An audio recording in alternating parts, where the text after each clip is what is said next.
All right, I should be recording now. So welcome to those of you who are watching this on YouTube. This is a recording of the behind-the-scenes look into my studio as I am about ready to record episode number 364 of Podcast Answer Man. My name is Cliff Ravenscraft, and of course, what you're about ready to see is the unedited version of how this show was put together.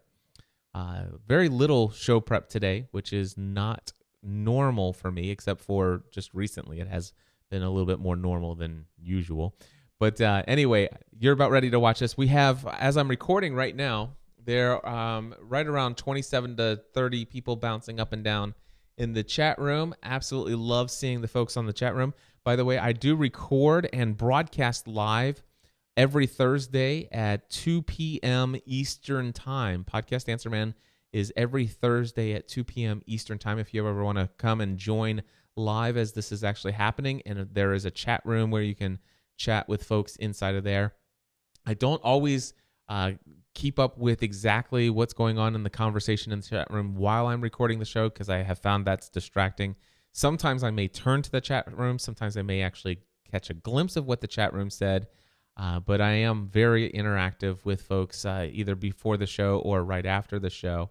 So, and folks are really interactive with each other. So come join us sometime over at podcastanswerman.com/live. Again, that's podcastanswerman.com/LIVE. And you can join us on Thursdays at 2 p.m. Eastern Time. Now with that, I am now going to turn my attention to what I am here to do, and that is to record episode 364 of Podcast Answer Man. All right, so episode 364, the recorder is set. I tested all of my audio clips. Yep, we're good, and here we go. Podcast Answer Man, episode number 364. Entertaining, educational, and encouraging content that makes a difference. This is GSPN.TV. Join the community.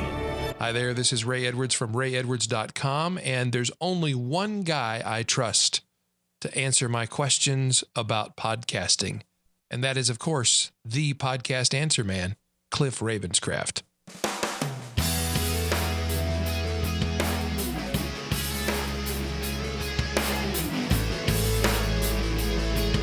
Well, hello everyone, and welcome back to another episode of the Podcast Answer Man. My name is Cliff Ravenscraft, and this, my friends, is the podcast devoted to taking your message, your business, and your life to the next level. That's right, it doesn't matter if you are brand new to this online content creating world that we live in, or if you've been creating content for many years. There's something we can all do to take everything we do in life to the next level.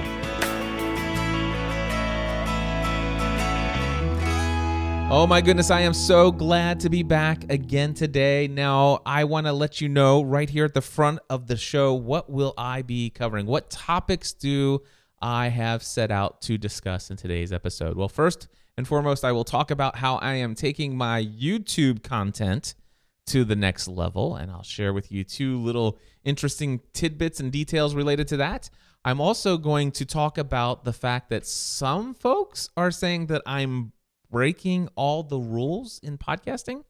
Anyway, I'll explain that and give you some of my thoughts on it. We're going to talk about Imposter Syndrome. What is Imposter Syndrome? Do you suffer from it? And if so, how do you get past it? That's going to be a topic today. I am going to tell you about my Next Level Studio logo. That's right, my Next Level Studio logo. And I'll talk about, why create a logo for something as simple as just the name of your studio space. I mean, come on, why would you do that? And I'll explain my mindset behind that. And then, of course, I'm going to talk about how I'm taking my whiteboard to the next level. Yes, I mean it when I actually say there's something we can all do to take everything we do in life to the next level. Well, I'm taking my whiteboards to the next level, and that's going to be something I'm going to talk about in this episode also.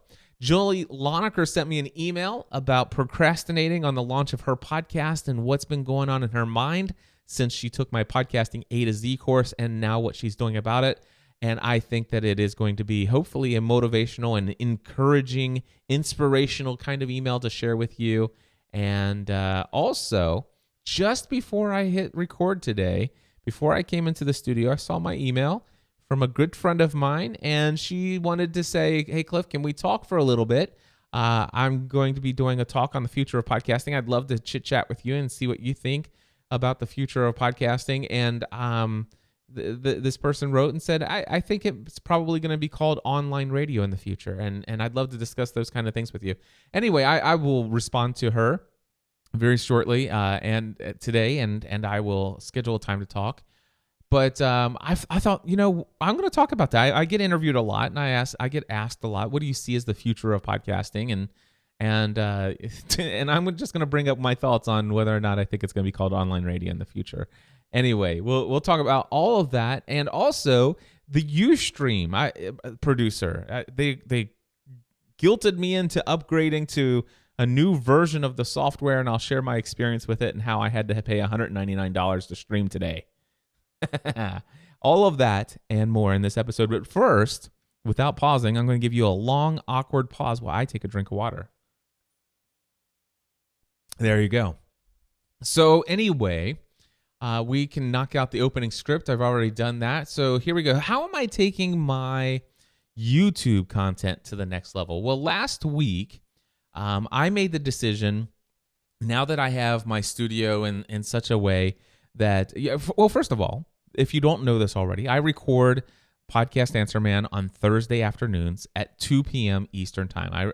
And when I record Podcast Answer Man, I broadcast it live to the internet. And right now, as I'm broadcasting live, there's about 50 people watching the live stream, and there are 31 of those people who are actually logged in to the chat room, and they're interacting with each other during the show. I kind of peek at there, a little bit while I'm recording, but trying not to be distracted. And then after the show, I interact with them. But anyway, I do record this show every Thursday at 2 p.m. Eastern Time, and we do it live.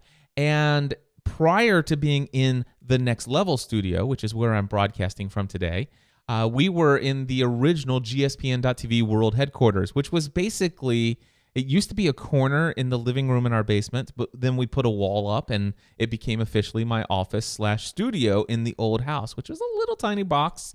And it had this plain blue kind of just really boring wall in the background. And it was, wasn't all that visually appealing and stuff like that. But now, I have these big, huge, gigantic windows in my studio. I have I do have that monitor I talked about a couple weeks ago, the 60-inch monitor. It's got my Next Level Studio logo up there. It looks pretty cool in the background.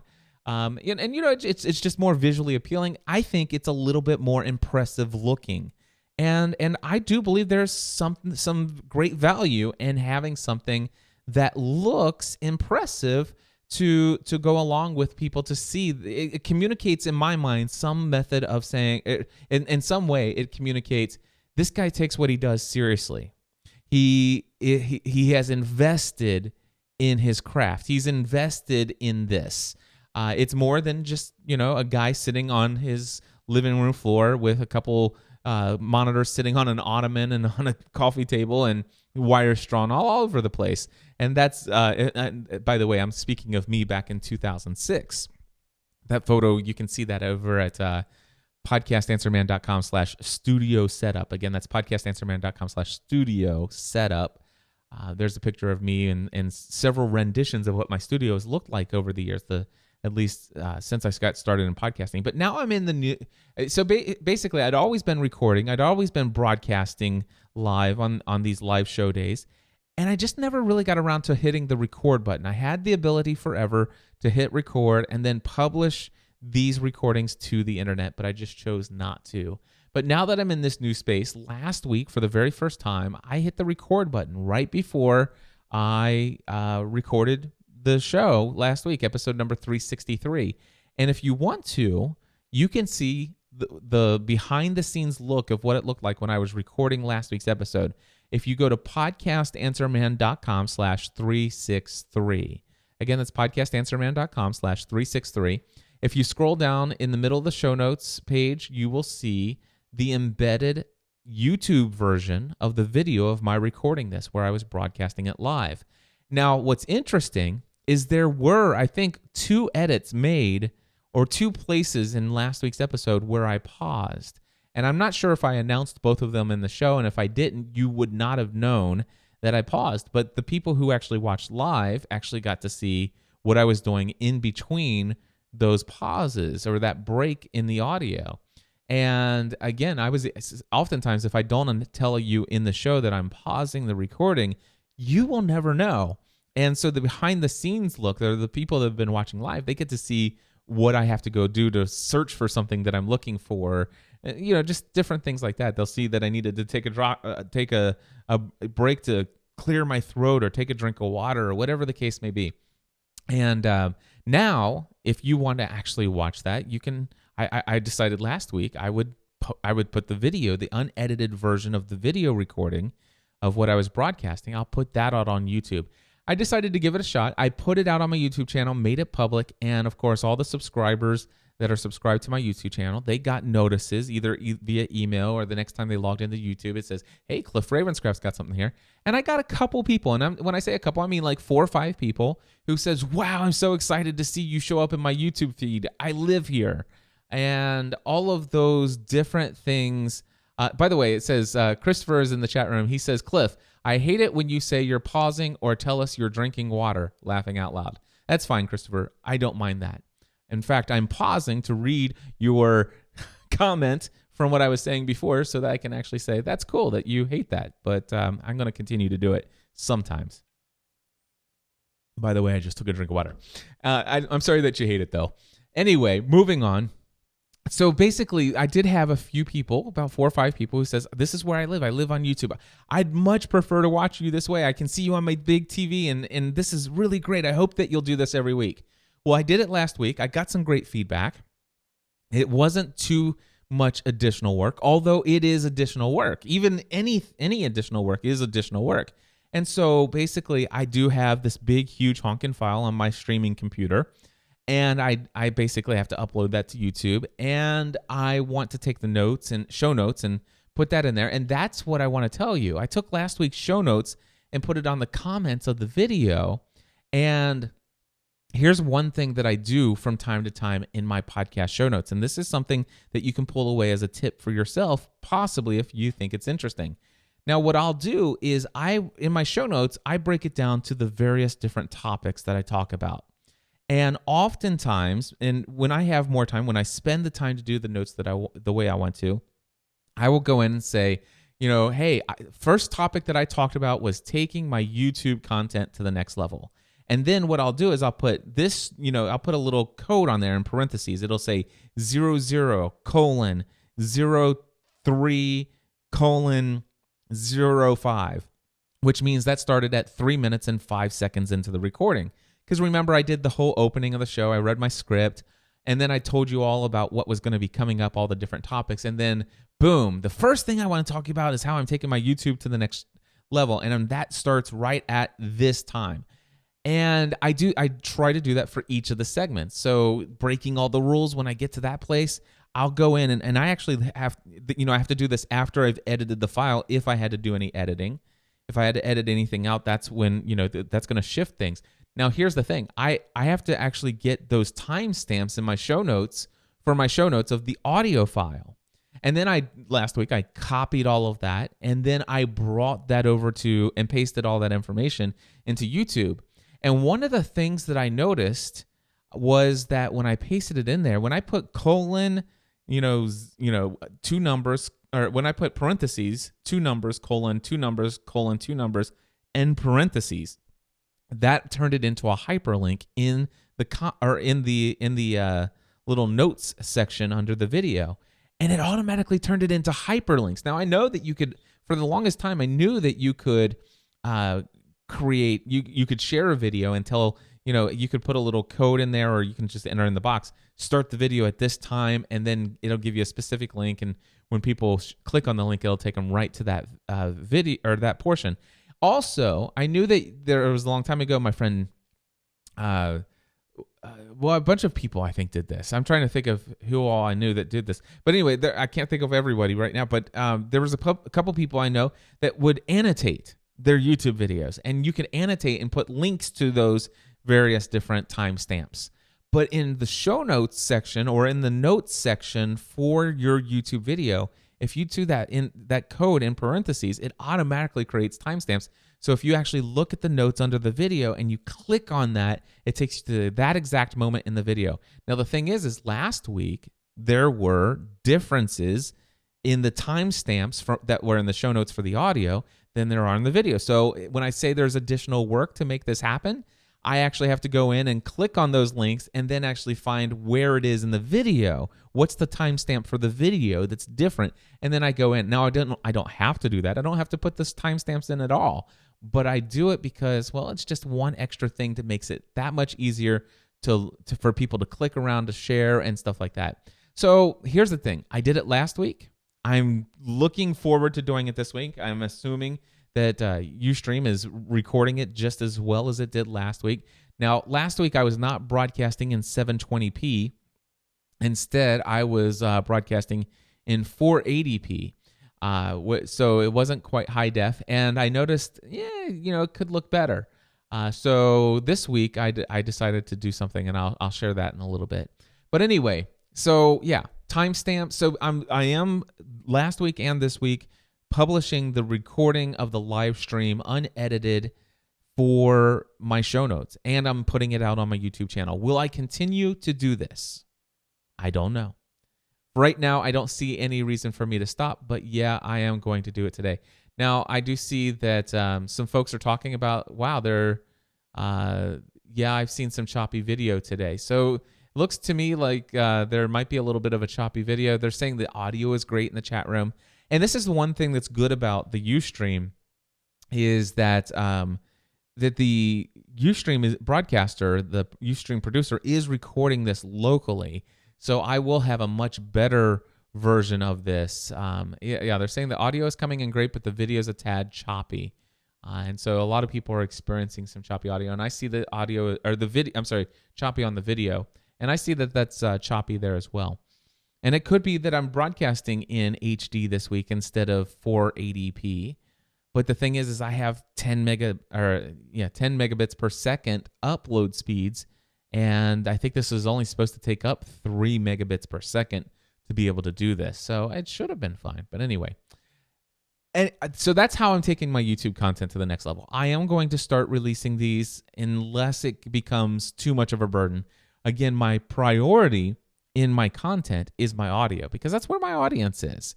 Now if I ever get to the place where for whatever reason my YouTube videos are getting even half of what Podcast Answer Man downloads are for audio, then maybe I'll take it a little bit more seriously. And perhaps that will never happen unless I actually start, maybe addressing the screen and start putting up visual aids to go along with it, and start showing things to the camera and all of those different things. But then what I'm doing is I'm creating content for video, not for audio.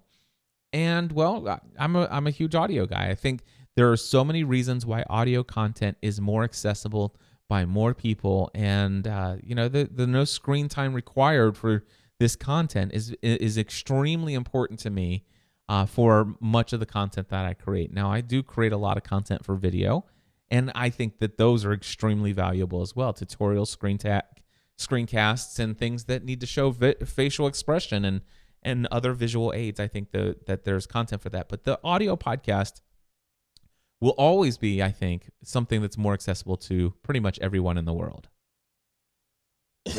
Now, this is a spot where I'm not telling people that I paused in the recording. I just have to remember everywhere in the world is what I ended with.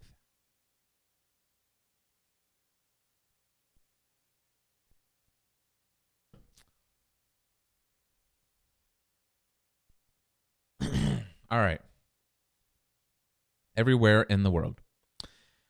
Anyway, so the next thing that I want to talk about is the fact that yesterday I was interviewed by David Jackson over at the School of Podcasting, and one of the things that he wanted to talk to me about is about some of the feedback that he had heard people saying about my most recent episodes of Podcast Answer Man. And he wanted to kind of get my side of the story about what some things are going on. And I'm sure if you go over to School of Podcasting, you'll be able to find that episode. I think it comes out on Monday. Anyway, one of the things that he said that he's heard people say, and it was probably when he says people, it was probably one person that said this to him, but somebody commented to him, it seems like, that said, what's going on with Cliff Ravenscraft over there at Podcast Answer Man? He seems to be breaking all the rules. And that just like that phrase, that whole comment, that whole everything really bugs me in a way that I'm like, what are you talking about? So as David brought this up, said, casually said, somebody said that, Cliff's over there, he's breaking all the rules. What do you have to say about that? And my first question is like, who made these rules? And where can I find that list? Because as far as I know, there are no rules to podcasting. Are there rules for communication? There are best practices. There certainly are. There are best practices. There are things that will probably help you be, sound a little bit more professional. There are certain guidelines that might help you, stay more family friendly. Or there's all kinds of things. But these are all best practices. These are all suggestions. But when I hear rules, I hear these are the things that you should or should not do. And as far as I know, one of the reasons why I love podcasting so much is because, be honest with you, I've come to a place in my life where I'm sick of people shooting on me. And I say that very frankly. I do not like it when people shoot on me. I'm going to get a T-shirt that says "Don't shoot on me," because I do not like people telling me what I should or should not do. I like being able to make a decision for myself, given some examples of why this may be a better route to go, or this may be a reason why you want to avoid this. Present the evidence to me and say, now choose for yourself. But tell me it's a rule. And you know what? By the way, if there were rules to podcasting, I probably would look for ways to break them. I'm not fond of rules, to be honest with you. I'm not. I feel like I'm a little bit of a rebel. When I grew up, there were a couple things that I was just told. There were things I was taught about money. There was things that I was taught about faith. There was things that I was taught about business. There were things that I was taught about what you should talk about and what you shouldn't talk about. All of those different things I was taught about. All these things you should do, shouldn't do. And what I found is that a bunch of that just came from people who wanted to control who I am and what I am and how I interact with the world. And don't get me wrong, it's not like I'm a complete anarchist or stuff like that. I certainly, try to adhere to the rules of the road and things that are meant for people's safety and things like that. But I don't think that I'm going to cause tragic loss of life or endanger someone's life by, having a 25-minute monologue at the front of my show when, I feel like doing that. This is my podcast, and there are no rules to it. And that's, so anyway, I don't know who told David that, but yeah, if anybody ever tells you you're breaking the rules of podcasting, forget that. Just go with what feels good to you, because oftentimes if you end up trying to adhere to somebody else's guidelines of what makes a great podcast, if it sucks the fun out of it, you'll eventually dry up, wither away, and die and pod fade like so many other people. There are no rules to podcasting, and if anybody else tells you otherwise, they're lying to you, and they're trying to control you. They're trying to manipulate you into creating content that they want you to create. And to that, my friends, and if you've got kids in the car, I'll give you about 5 seconds to just stop and finish listening to this later. But for those of you who don't have a podcast and you're trying to tell other people what to do with their podcast so that it becomes a little bit more enjoyable for you in your life, then here it goes. 5, 4, 3, 2, 1. Go to this website, getyourown.podcast.com. There are no rules.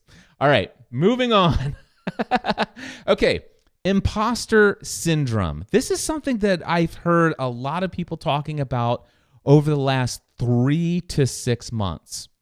It's not that I have never heard this before, but so much. I mean, there must be some influential podcasters or bloggers or some business coaches or something's going on, or maybe a book that's recently released that's talked about imposter syndrome. But man, I'm hearing this phrase over and over again, or maybe it's just the catchphrase of the entrepreneurial world right now that people are going to be talking about. It's no longer paradigm shift today. It's imposter syndrome. Anyway, imposter syndrome, what is it? Imposter syndrome, as I understand it, in the context that I've heard it, and I've certainly experienced it before, and to be honest with you, I still very much experience imposter syndrome whenever I try to do something new. But here's how I would describe imposter syndrome. It's when you set out to do something that you feel very passionate about, that you feel is missing in this world, or that you feel like, you know what, sure, there's other people talking about X, Y, Z, but you really have an opinion of a message that you feel is important to share with the world. But you have this, you get all excited about it, but when it comes time to ship, when it comes time to deliver the message, when it comes time to create the content, when it comes time to hit the record button, to record the podcast episode, to put yourself on the line, to put yourself out in the public and open yourself to potential ridicule of those who could possibly leave you a 1-star review and negative written review in iTunes. When it comes that time, you say to yourself, it's that negative voice that says, "Who am I to do this? I'm not qualified. I'm not good enough. I don't have the experience necessary. I'm not speaking from years of experience like some of these other folks out there. Who am I? People are people going to listen to me? Are they going to think I'm a joke? When I get in here, I know people most of the people that I follow, they're so far down this path that, man, if I start talking about the things of where I'm at in my journey, people are going to be like, yeah, she's still talking about that. Or, yeah, he's still going on about that. That is so beginner. That is so, and there, it's that place where you're just paralyzed with fear of what other people might think about you, specifically those who are way beyond where you are. Now I could go on about what imposter syndrome is, but the reality is, by the way, they're out there. Somebody get that domain. And Timothy's actually saying, I'm sorry, the domain is already taken. And Steve Kern says that getyourown-podcast.com redirects the podcast answer man. Yes, it does. I purchased that domain quite some time ago. Anyway, that's funny. So, yes, I knew people would do it. So anyway, where was I? Oh, so this whole imposter thing, here's the thing. Here is the thing. I have experienced imposter syndrome. When I created Podcast Answer Man, I suffered from imposter syndrome. When I chose the name Podcast Answer Man, who am I? A guy who's recorded podcasts for 1 year as a hobby, and all of a sudden I'm the Podcast Answer Man? Who am I to do that? And so I had some of that. When I started this business, and I quit my career in insurance, who am I to call myself consultant and coach? Who am I to charge people money when, well, I'm just doing what I love for a living? I can't be charging people for doing things that I love. I feel like an imposter. When I started taking, these one-on-one coaching calls, and when I raised my rates, I felt like an imposter. Who am I to think that I'm worth $150 an hour? Who am I to think that I'm worth $300 per hour? When I started my course, who am I to charge, $1,000 for my course? And when I changed the rates to my course to $2,000, who am I to charge $2,000 for this course?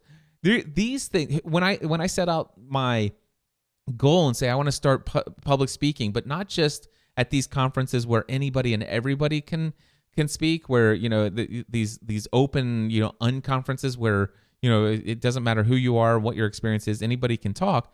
But I want to actually be a professional speaker. I want to be paid to speak. And then all of a sudden, people started inviting me to come to these events and paying me.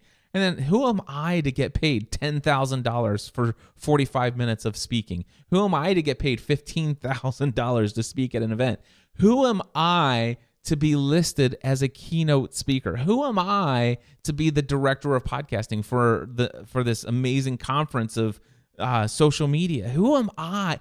I suffer from imposter syndrome all the time. In fact, I've got a little imposter syndrome right now going on with my first upcoming one-day masterminds. Who am I to charge $1,000 per person for a one-day event where people can come and get to take at least one area of their business to the next level? Who am I to charge that? Who am I to be the leader of that? And oftentimes as an imposter, thinking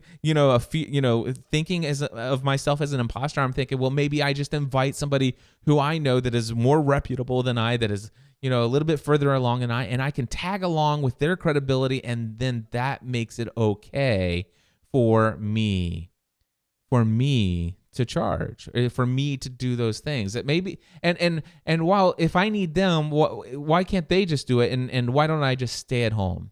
Why don't I just go back and crawl in a hole and just do what everybody else in this world does, and that is survive?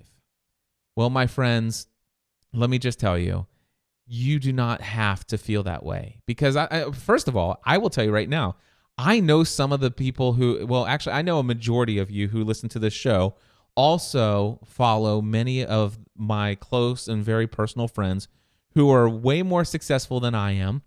Financially, in online following and online influence, and they're much further along in their business, and they've taken it to a level that at this point, I just look up to, and I'm just in awe of what they do and what they accomplish in life.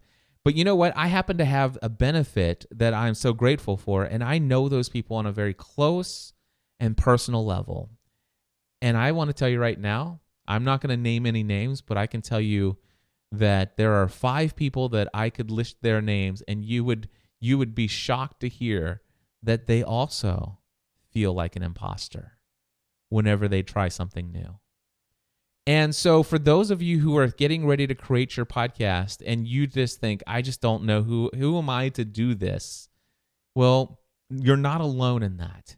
So the question is next, okay, this is what it is. We've talked about what an imposter syndrome is, what it is. We've talked about who experiences, we all do. And the next thing is what do we do about it? How do we get past it? Well, you just need to realize that you're not an imposter. You see, an imposter is somebody who is trying to put out a facade that says, I am more than who I am. I am somebody who has already accomplished something that you have not yet accomplished. See, when I set out for Podcast Answer Man, I remember very distinctly the first couple times I communicated my brand name to folks, and I said, guys, listen, let me tell you, I don't have all the answers to podcasting, but what I do have is such a love for podcasting that if I don't know the answer, and I think it's an important answer that needs to be found, I want to be a resource for folks to be able to find the answer, because this is important enough for everyone to benefit from. And that's how I got started. And so I never came to this microphone saying, guys, I have climbed the mountain top. I've climbed to the mountaintop of this podcasting experience. I have done more in podcasting than anyone else has ever done. I have achieved more through podcasting. I've profited the most from podcasting. I've created the most content. I've done all. No, all I've ever done from day one is saying, guys, this is who I am. This is what I've achieved so far. And this is where I hope to go into the future. And if that is interesting to you, then come follow me. And yes, I do say follow me. I am a leader. And by the way, it still blows me away that people that lead me, that I consider them to be one of my leaders, to be one of my mentors, my advisors, it blows my mind to know that they actually follow me and actually say, you know what, I follow you too, Cliff. That blows my mind. But the thing is I never set out to create a podcast that is going to be this great resource for those who are way beyond where I am. Instead, I created this resource and all the things that I create for those who are either right where I am in this journey and would like to hold somebody else's hand to say, let's go through this together, or I created it for those who will come behind, who are much further behind in the journey, that they can actually help, take some, if we're going through this corn maze, I can tell you, don't go down that one. That one's a dead end. Yep. Don't go down that one. Go straight, turn left, turn right. Eventually you'll get to where I am, and then we'll walk the rest of it together. That's the approach that you should take with your podcast. And of course I just should on you, didn't I?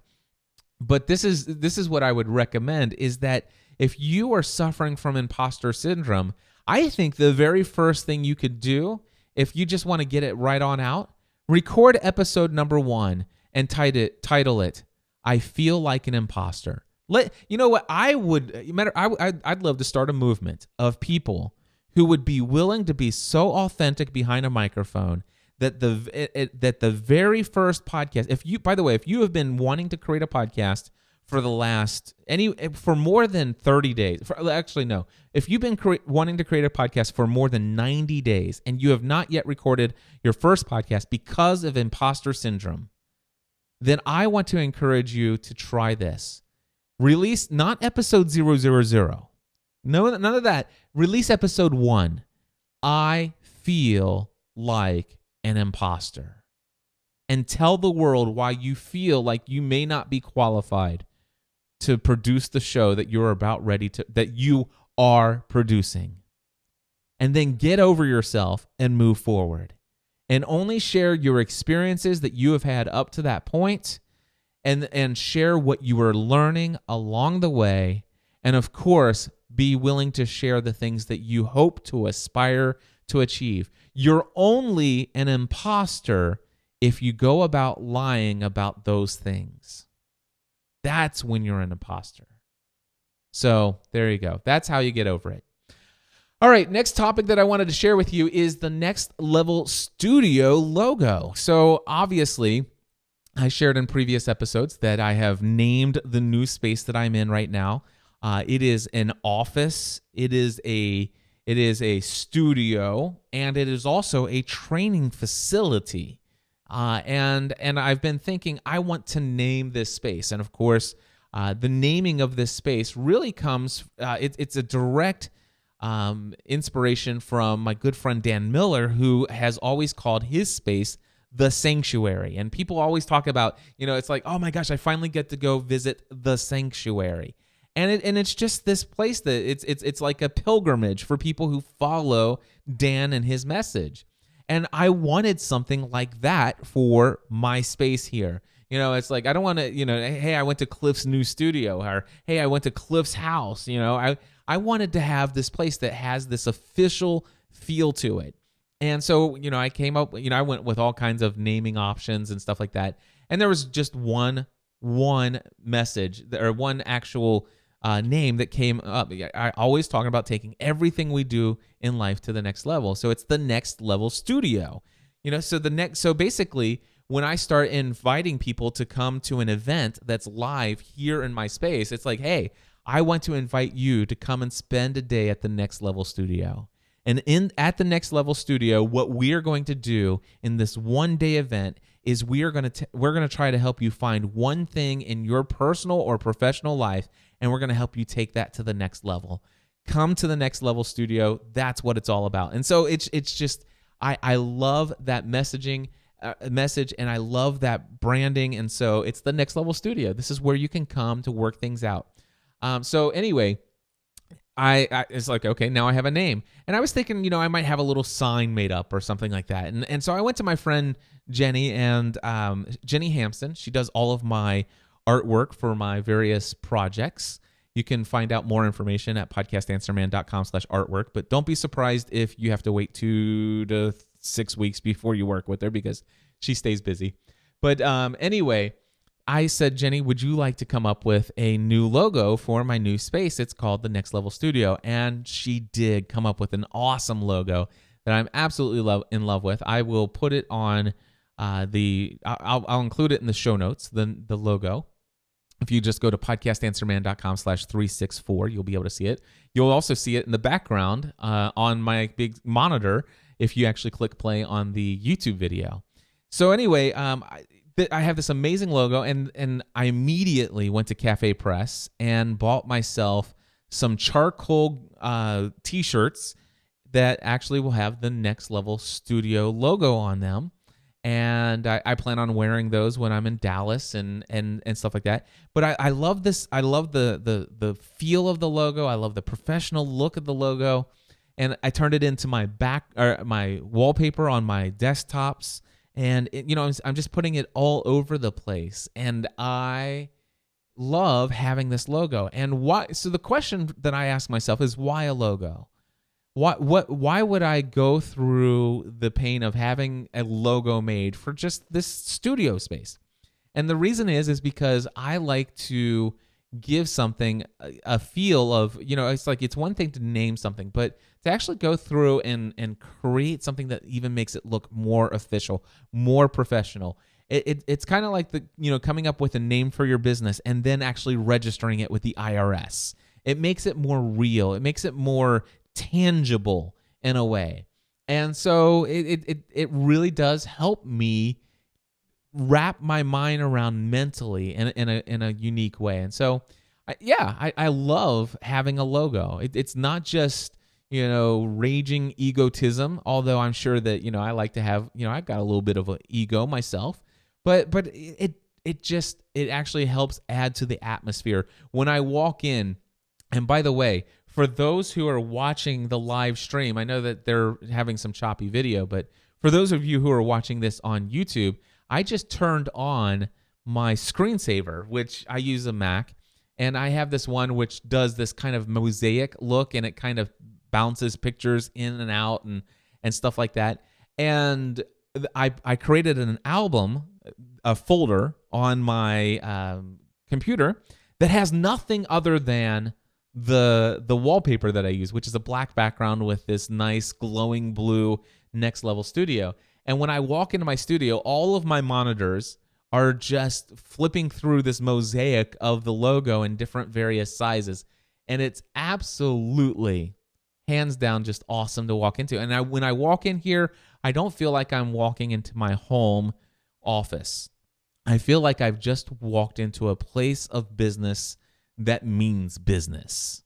And that's what I love. I love that about having a logo. And it sounds crazy, but I do it. That's what I did.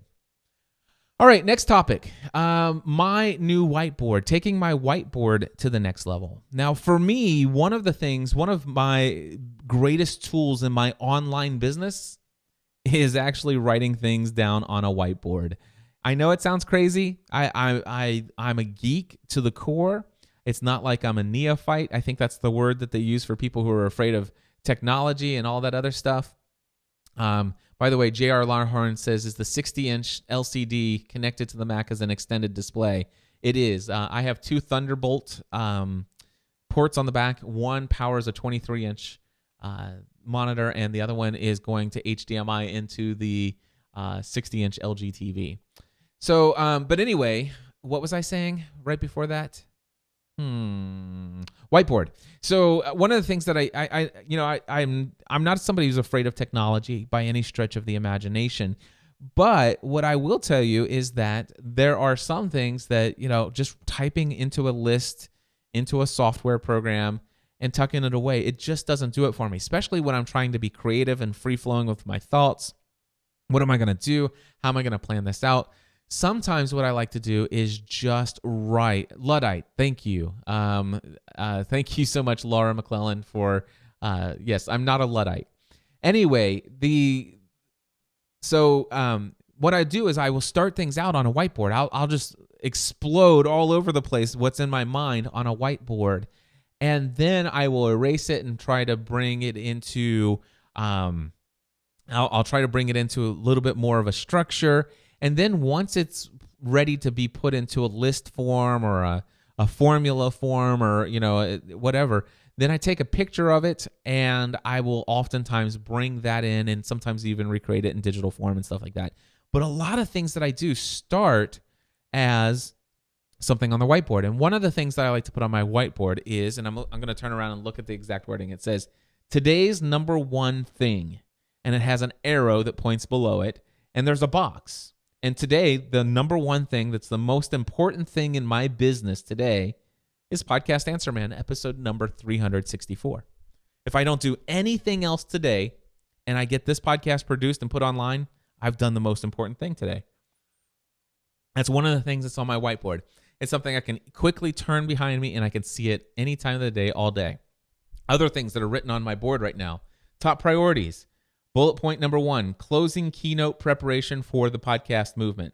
Bullet point number 2, 1-day mastermind events. I'm actually thinking, and then in parentheses it says 1 here in Kentucky, and I'm thinking about doing a 1-day mastermind event in Dallas, Texas. While I'm in Dallas, I'm going to be there an extra day, and I might offer the possibility to spend a day with a handful of people who would pay to come and have a 1-day mastermind there in Dallas.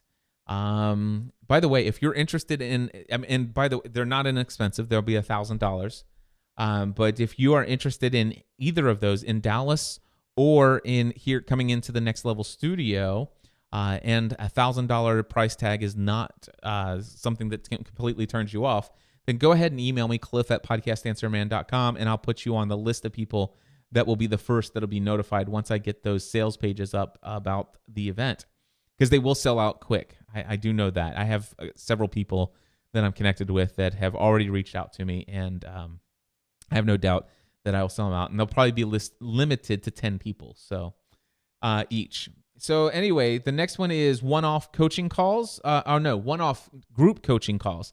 So I've been doing these podcasting A to Z courses. I've done 17 of them now. And every week during those 4-week courses, I did group coaching calls. And I had a couple sessions back. People said, hey, Cliff, I'd love to just have some more of these calls. And when I asked that particular session, those who were on the live call, I said, if I charged $150 to do exactly what this call is, would you pay it? They said, sign me up, sign me up, sign me up. And so I have an entire list of those. And that's just one. That was just the participants that were on that live call that day from one session of the 17 sessions. And there's over 383 people who have graduated from podcasting A to Z. So I'm thinking about doing some one-off group coaching calls that are nothing more than just those calls. I have on my bullet point list for top priorities, update my equipment page. Now that I'm in my new space, once I get this all cleaned up, I want to record a video that talks about my equipment, and that will help increase the number of sales that are coming in from people who are searching on Google and stuff like that. And I may even set up some Facebook advertising. Of course, that means I need to create a Facebook page. Anyway, we'll talk about that later. And then the last one on there is update tutorials. I got lots of tutorials and things that I want to update. So yes, that's what's on my whiteboard right now. But my whiteboards in my old studio, I had 2 of them hung on the wall right next to each other, and they were like 2 foot by 3 foot. They were hung to the wall. Now I have this big, huge studio space and all this stuff, but I wanted a whiteboard that was a bit more impressive. So I bought a whiteboard that I remember seeing like in a school setting, or more than likely where I would see these is when I went to big insurance companies and I did life insurance training, sales training courses and stuff like that. I would see these big, massive whiteboards on the steel frame that had casters and all this other stuff. And I'm like, I want something like that. So for my new studio space here in the Next Level Studio, I actually purchased a 3.3 foot by 6 foot double-sided whiteboard on a frame with casters, so it can be mobile. But anyway, just imagine it's more than 3 foot tall, 6 foot wide. Wow. I am so excited about my whiteboard. I can't even begin to tell you how important a whiteboard is to me. And if you want to see the exact whiteboard that I purchased, you can go to gspn.tv/whiteboard. Again, that's gspn.tv/whiteboard. That's the exact one that I purchased. I think it was like $300. And by the way, I purchased it. It came via FedEx, and one side of it has this little dent or crease in it. Now, if I look at the side that's facing me right now, it looks absolutely perfect. But if I click the little thing and I flip it over to the other side, there's a little bit of a crease or a dent inside in the middle of the other side of this. Now, I contacted the seller immediately, and I started off with the 3-star review on iTunes, and I said, I'll update this if this gets worked out and everything. And they contacted me immediately once I wrote to them, and they said, listen, we apologize. There are 2 things we can do.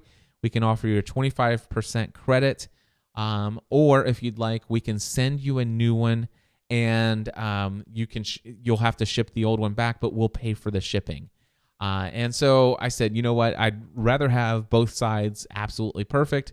As long as I can keep this one until the replacement comes and then ship back the other one, then we'll be fine. And they said, yep, that's perfectly fine. And so they're shipping me out a new one, and I don't have to put the whole frame together. I'll just pull the board out of the new one, put this in there, and tape it back up. And as far as I know, FedEx will come out and pick it up at my home location here, and they'll give me a prepaid label to ship it back. So I do want to let you know that I am very happy with the board, but temporarily I'm going to have them replace the actual board itself because of one side. But anyway, I'm still very excited about it. And if I didn't, originally I didn't think about having the double-sided, but now that I have a double-sided, and I got excited about having a double-sided, there are some things that I can do in a training session where I can actually pre-do some things and have it all written up and stuff like that on this board, and then I can flip it over, and then in a training session I can say, here are all these questions, and how do you do this, and how do you do this, and how do you do this, and the back of it's up against the wall, and then I pull it out a little bit, flip it over, and say, here's the answer. And people can take pictures of it with their phones, and I just see all kinds of awesome stuff. So I'm really excited about the big whiteboard for both the training sessions and also just for my average, brainstorming and mind dumping. And here's what's important to me right now today. Let's not worry and focus on anything else that comes up. Let's get these things done. And that's what a whiteboard does for me. And I love also that it's mobile, that it has these casters and I can roll it around if I want to. I can roll it right in front of my desk and just stare at it. And don't knock it until you try it. That's all I got to say. All right. So Julie Lonaker, I think that's how you pronounce her last name. If not, Julie, I really apologize. But Julie sent me this email, and I'm just going to read it to you. She says, hey, Cliff, how are you? I just want to let you know that I am really grateful for the podcasting A to Z training I received last year. My studio, I set up my studio in a lovely place in downtown Bozeman, Montana, in a space that's perfect for recording and interviewing people. I finally released my first few podcast episodes at montanaroadtripping.com. Guys, go there, montanaroadtripping.com. Anyway, she says, even though I must be one of your last students to publish, it's been over a year and I haven't published a podcast until now. It was worth the wait. In your training, you're adamant that students find their passion, something that they love that they can't be that they love that can be shared with others. Years ago, I did a travel show with a friend in our local market. She's talking about on the radio in Bozeman, Montana. It was a hit with the locals. We called it Montana Road Tripping. Both Dia and I had fun, and we both had a passion for sharing great road trips across Montana. Our lives went in different directions as I left Montana to work with a relief organization, so our show ended. I'm writing to tell you that we've restarted it, and I have published our first show episode with Montana Road Tripping since 2009. It's also my first published show since I was in your class in March of 2013. I couldn't have done it without your podcasting help and expertise. Thank you so much, Cliff. Our show is posted at montanaroadtripping.com. All the best, Julie Lonaker. Julie, congratulations on finally getting that out there. And yes, you were the final student that I was hoping that would actually get out there and create some content from that session. But unfortunately, you are not the one who held out the longest. You're about a year and 3 months into it. You're almost a year and a half. But I have had somebody who took just under 2 years before they launched their first show. But thankfully, I have a great track record that that's the longest it's ever taken somebody to launch their show. But yeah, I'm so glad. And folks, if you're listening to this, I want to tell you, I went to MontanaRoadTripping.com. I clicked play, and it is a fabulous show of two ladies, at least the episode that I listened to, two ladies talking about these amazing journeys across Montana and the places they stop and the stories that they tell. It's actually fun. It made me want to go on a road trip in Montana. I'm not kidding you. So go check it out, MontanaRoadTripping.com. If nothing else, go there. Tell them you heard about them on Podcast Answer Man and give them some encouragement and say thank you for putting this show out to the world and sharing what you love with folks who might be interested in that same topic. Anyway, very cool. All right, next is, what is the future of podcasting? We're at 53 minutes. We're good. So I got this email. I explained at the front of the show. And somebody wants to talk to me about the future of podcasting. I get this question a lot. And recently I was asked this in an interview. And here's what I say about the future of podcasting. I think the future of podcasting is the same today as I think it was in 2005 when I first started podcasting. I knew it then, and I still know it now, that podcasting is going to one day be mainstream in a big way. And I'm talking about bigger than it is today, much bigger than it is today. And it's pretty darn huge today compared to what it was just a couple years ago. And so the future of this, the how have things changed since then? Podcasting is easier to consume today than it ever has been before because of all the smartphones and all the applications that make it so easy. There are more and more web applications coming up for people to consume content, podcast content. It has never been easier. Before podcasting was really the tech geeky folks who really understood it. Very few non-technical people were able to get software that would allow them to subscribe to a podcast, then download those episodes, and then hook up a cable between whatever audio playing device that they had and sync the MP3 file over to their audio player and then take it with them wherever they wanted to go. Those who were less technical pretty much were limited to saying, okay, I'm going to bookmark this website or hope that every now and then when they post something on MySpace, yes, we're going back to 2006, then I will hopefully be able to see that and I'll go and click play on their website. So today you don't have to do that. Today it's so easy. What do I see in the future of podcasting? One of the things I see is that in iOS 8, I talked about this either like 2 weeks ago or maybe it was last week. Anyway, that in the beta release of iOS 8, it looks like Apple's Podcasts app is going to be pre-installed and unable to be deleted, which is literally going to put podcasting in the face of hundreds of millions of people. And I am not over-exaggerating. Hundreds of millions of people will be forced to ask, what is a podcast? And I can't wait. All those people are going to Google it. What is a podcast? What are podcasts? All of those things are going to come up, hundreds of millions. And I believe there is going to be an onslaught of new wave of people who are going to discover podcasts for the very first time for that reason and that reason alone. And that's not the only thing that's going to happen. I think people are going to buy cars, and their cars are going to have podcasts apps built into it. I know Stitcher Radio would love to call this online on-demand radio. I think they're wrong. There's nothing about podcast that is radio. If you just look in the dictionary of what radio is, and podcasting is not radio.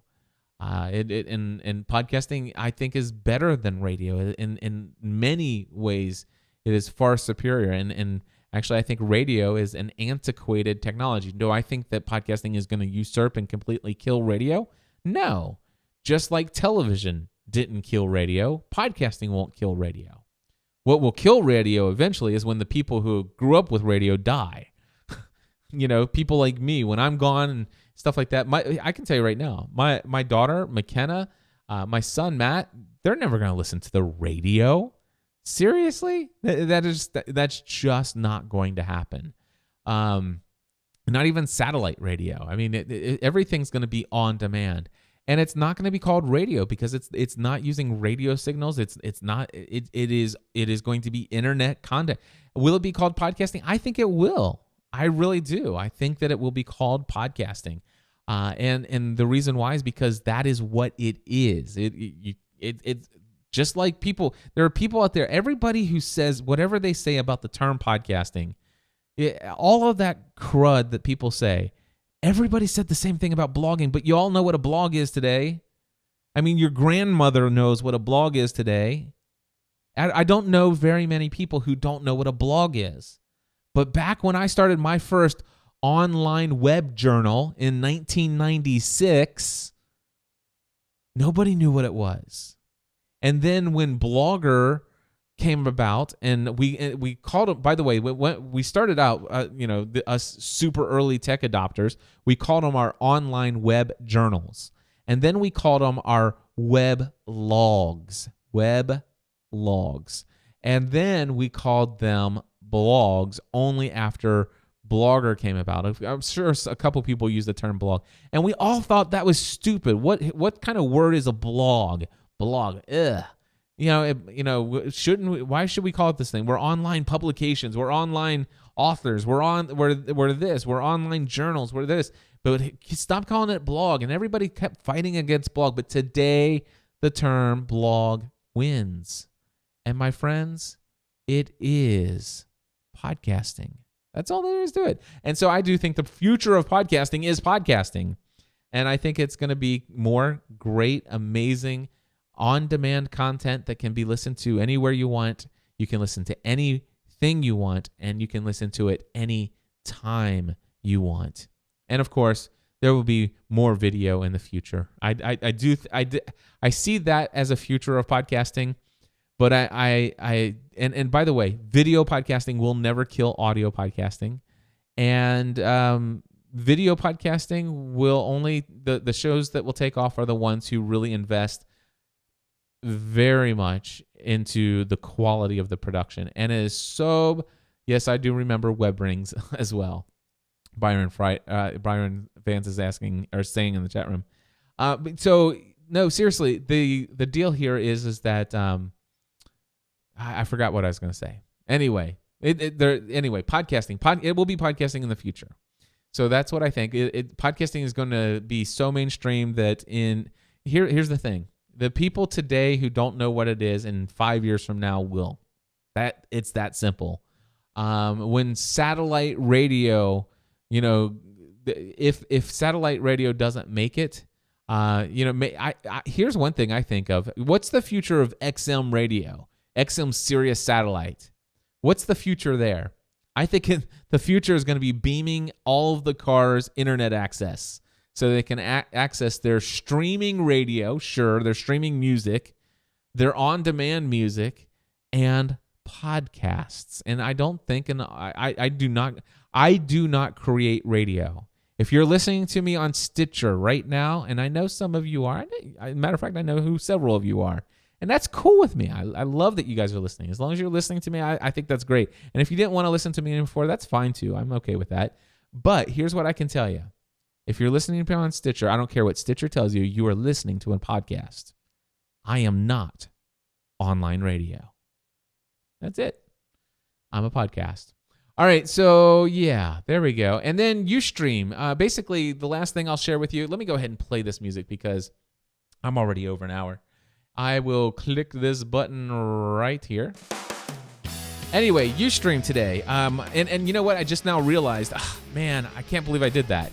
I've been using this free Ustream producer for, forever. And today I decided, you know what? I have all this upload speed, and of course, it is still kind of choppy. I see that it's significantly choppy on the stream out there. But for whatever reason, I have amazing bandwidth here in the studio. I have 10 gigabits per second upload speed, or 10 gigabits, 10 megabits per second upload speed. I should only require about 3 to go up, but for whatever reason, it is a little crazy over there. I'm hoping that the original recording is not so bad. They're telling me the audio is perfectly fine. But anyway, I upgraded. I found myself prompted when I updated the software to the latest version. And then I got this thing that says, I'm sorry, you can't broadcast in HD.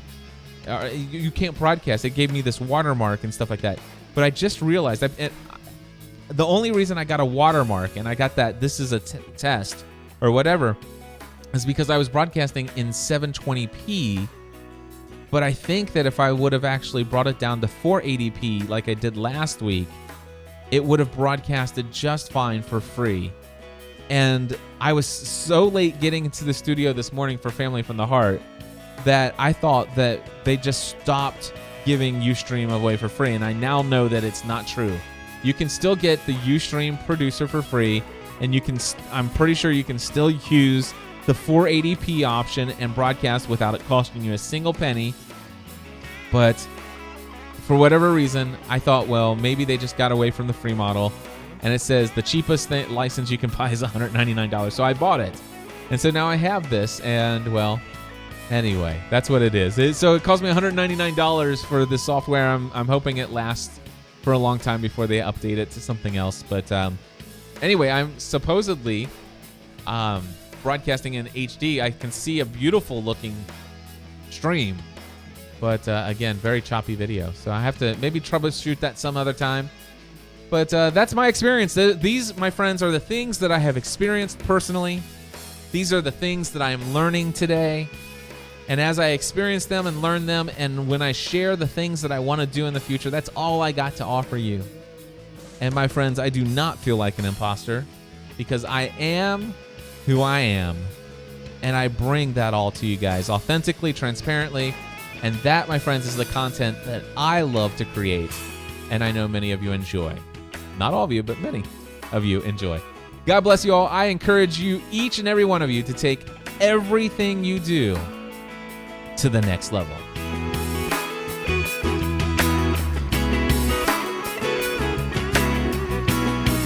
Helping you take everything you do to the next level.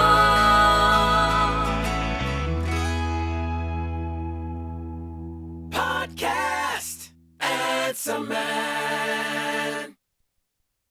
And that's a wrap. All right, Ustream people. Actually, I'll stick around for the Ustream folks in just a moment. But for those of you, I'm looking over here. You're right there. For those of you who are watching on YouTube, I am going to go ahead and end the video now. I'll chat for a little bit with the folks in the chat room, and then I'll have to turn off the live stream so I can actually not be distracted as I publish Podcast Answer Man to the internet. Anyway, thank you for tuning in, and make sure that you like this video. That would be great. A little thumbs up over there under the video would be wonderful for me. And of course, I would love it if you would subscribe to my YouTube channel. And if you are new to podcasts altogether, I encourage you to get the Podcasts app from Apple on your iPhone or iPad, or if you're on Android, I would recommend a paid app called Pocket Casts. I think they actually charge for it. It's called Pocket Casts. And wherever you go, whatever app you're using, search for Podcast Answer Man and subscribe to the audio version of this and have it wherever you go. So anyway, thank you very much. God bless. And again, just like I just told the people in the podcast, I encourage you guys to take everything you do to the next level.